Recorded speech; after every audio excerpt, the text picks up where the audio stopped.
ஸ்ரீ குருபியோ நமக. என் பெயர் ராதி தன்ஷிகா. நான் 9ஆம் வகுப்பு இ பிரிவில் படிக்கிறேன். ஸ்ரீனிவாச ராமானுஜனின் பிறந்த நாளை முன்னிட்டு அவரை பற்றி ஓரிரு வரிகள் பேச வந்துள்ளேன். இவர் 1887ஆம் ஆண்டு டிசம்பர் மாதம் 22ஆம் நாள் ஈரோட்டில் பிறந்தார். இவர் ஒரு இந்திய கணிதவியலாளர் ஆவார். எல்லா காலத்திலும் சிறந்த கணிதவியலாளர்களின் ஒருவராக கருதப்படுகிறார். இவர் தூய கணிதத்தில் முறையான பயிற்சி பெறவில்லை என்றாலும் கணித பகுப்பாய்வு, எண் கோட்பாடு, எல்லையற்ற தொடர்கள் பற்றி ஆய்வு செய்தார்.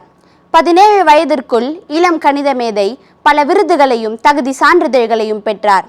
பின்னர் ராமானுஜன் கணிதத்தில் தனது ஆராய்ச்சிகளை தொடர்ந்தார்.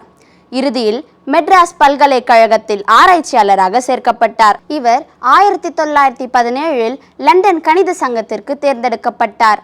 மேலும் 1918இல் லண்டன் ராயல் சொசைட்டிக்கு தேர்ந்தெடுக்கப்பட்ட 2வது இந்தியர். 1918ஆம் ஆண்டில் கேம்பிரிட்ஜில் உள்ள ட்ரினிட்டி கல்லூரியின் ஃபெலோவிற்கு தேர்ந்தெடுக்கப்பட்டார். ராமானுஜன் கோட்பாடுகளையும் சூத்திரங்களையும் சிறந்த வெளிப்பாடாக கண்டறிந்தார். சுமார் 4000 முடிவுகளை தொகுத்தார். இவரது மரணத்திற்கு பின் அவருடைய பணி மற்றும் சாதனைகள் அங்கீகரிக்கப்பட்டது. அரசு 2011இல் இவரது பிறந்த நாளை தேசிய கணித தினமாக அறிவித்தது. ராமானுஜன் தனது 37 வயதில் மறைந்தார். காலத்தை வென்று கணித மேதையாய் நம்முள் கலந்திருக்கும் நாயகனை போற்றுவோம். நன்றி, வணக்கம்.